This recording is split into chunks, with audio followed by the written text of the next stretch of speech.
The Jazz had made Steph Curry go night-night for the first half. And then Steph Curry went in the second half. It's next on POSTCAST. David Locke along with Ron Boone after the Utah Jazz fall to the Golden State Warriors 123-114 tonight. And the story of the game, Steph Curry goes to halftime at 2 of 7, and by the time we hit the fourth quarter, he is 8 of 15. He has scored 20 points, and he has completely taken over the game in that third quarter. Yeah, 9 points in that first half, and then all of a sudden in the third quarter, he decides he wants to shoot the basketball. 4 3-point shots in that quarter, and ended up in that after the third quarter with 29 points. Are the Jazz an innocent bystander at that point? Like, is there something that they did well in the first half that they didn't do well in the second half? Or is that just Steph Curry engages in the second, comes out of halftime with a different mentality? I really think it's just he had just engaged himself. But I think he's one of those guys that could just turn it on, and especially if he makes a couple of shots.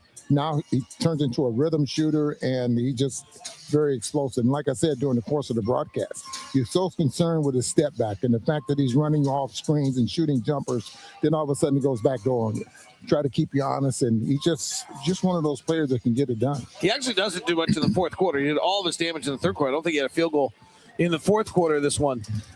Keyonte George has not struggled very often this year, but I thought he did tonight. I thought early in the third quarter, Anthony Melton or Gary Payton Jr. started because Draymond Green got ejected, got into him, knocked the ball away, forced some turnovers, and then Keyonte, I don't know what his final second half numbers are. I can probably pull it up in a second, but Keyonte at 15 points at halftime, he ends up scoring 7 points in the second half. He ends up with 7 turnovers on the night, and he goes 0 for 5 in the fourth tonight. Keyonte seemed as off tonight as I've seen him in a while. Yeah, he did not have a very good basketball game. And for whatever reason, he just didn't shoot the basketball well.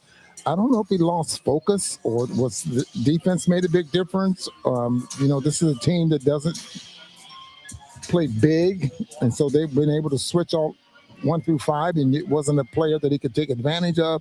But whatever the case, not that he deserves to have a bad, but he can have a bad game, from time to time. He's been playing very well. He went 2 of 7 in the second half with 4 turnovers, all of them in the third quarter. He went 2 of 2 in the third quarter.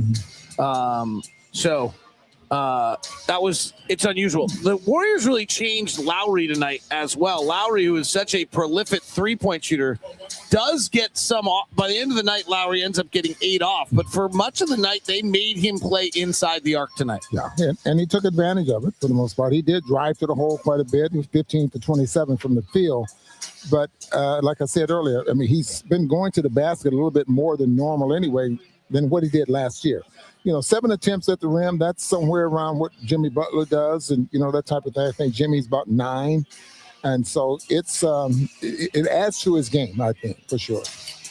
The Jazz, fourth quarter, 6 of 22 from the field, 2 of 12 from 3. What happened to the offense in the fourth quarter? Well, it's really hard to say. Did the defense pick up to the point where they were clamping down and what the Warriors are able to do, and I know you have numbers on their defense, but they were able to switch 1 through 5, the Jazz could not take advantage of.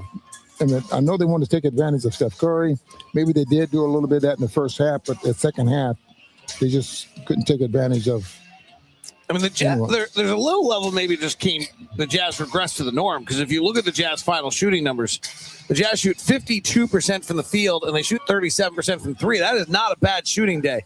They went into the fourth quarter shooting 61% on the night, and they were 11 of 23 from 3. So they had a bad fourth quarter and a good night. Like, they weren't going to shoot 61% for the rest of the night. So you can, I don't know which way to take the sample size here. You can isolate the fourth quarter and say, well, they went 6 of 22 in the fourth, but then you better accept that the 39 of 64 in the first 3 quarters was a little bit of an outlier, because you're not shooting 61% all night. Yeah, that third quarter, they were at 67%, David, and 12 for 18 from the field in that third quarter. We have a weird box score line, and it's happening a decent amount. I want your thoughts on it. So Isaiah Collier on one level tonight has a line of 8 points, 5 rebounds, 7 assists, 3 steals, and a block shot. And on the other end, he once again has the worst plus minus on the team. So when you judge something like that, you're looking at an individual stat of how he's scoring, and if he's making his teammates better. Seemingly he did, right, with 7 assists by our standards. Assists, but is that misleading? It's a really, I don't know, but I would say that we're almost halfway through the season. He has played in a lot of combinations. It's worth taking note of. Yeah. I don't know it's worth acting on, but I would say it's worth noting that despite what feels to me like he has this incredible impact on every game he's in, that the game changes when Isaiah Collier gets in the game, and he has an impact. There is a data point that shows that the Jazz are playing worse when Isaiah Collier's on the floor by a large margin every night. Well, look at the minus 14. That is quite a bit. Yeah. That is quite a bit. And in 22 minutes. Draymond Green, who got thrown out of the ball game, was probably the only one on the Warriors. He was a minus 15. But he gets thrown out of the basketball game, Right. But minus 14 from your point guard position, that's quite a bit. Cody did not play much in the second half. He has, speaking of highlights, he has 2 big, huge dunks and 1 fast break finish. And maybe most importantly, Cody didn't shoot a 3 tonight. Like, he's learning how to play when he doesn't have to rely on the 3, and he's just not a good 3-point shooter right now. He's not a catch-and-shoot 3-point shooter, and he's probably going to need to develop that. Most of his threes, David, from what I remember, most of them come from the corners, and he's got to get out of that. Yeah. He's Will Hardy talked today pregame that he's done a really good job cutting. They actually had him watch Corey Brewer film, which is interesting.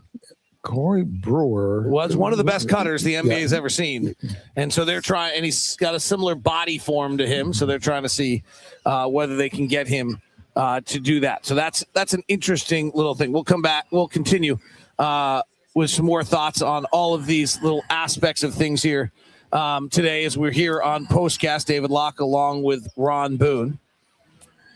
The Jazz lose their second straight on this trip. We head to Portland next along the way. We're in a funny stage of the season. Like, it's not quite the doldrums toward All-Star break that you get in January, but it is kind of getting into the season's rolling now. We're playing a lot. There's games coming. Just from a big picture standpoint, what are you looking for from the Walt Claytons, the Kyle Filipowskis, the Bryce Sensabaughs, maybe even the Cody Williams, non-Keontae Lowry guys right now in this type of this time of the season? Probably the same thing the coaches are looking at, improvement from game to game. Now, some coaches say, okay, your 10-minute increments or whatever. But if you're on the floor, if you're getting a significant amount of minutes, it might be less than that. Maybe you want to see some improvement every 5 games or something like that. You start looking at numbers. Maybe you start looking at the plus minus, and those type of things. And more importantly, David, or is it that important, who you play best with out there on the floor? Or should it be you should be able to play with any guys out there on the floor? I mean, some guys don't mesh together because maybe hypothetically say that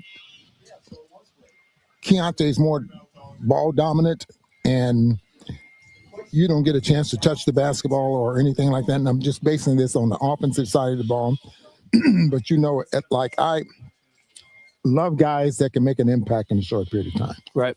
I mean, the one that's interesting to me, and I'd have to really go back and watch, I was really curious to watch Bryce Sensabaugh start because I felt like he would play and have a bigger impact on the game starting. I don't know if that's happening. I don't have a lot of Bryce Sensabaugh tonight. Played 27 minutes, had 12 points, 2 rebounds, 2 assists, 2 steals. I didn't feel like 4 turnovers was great.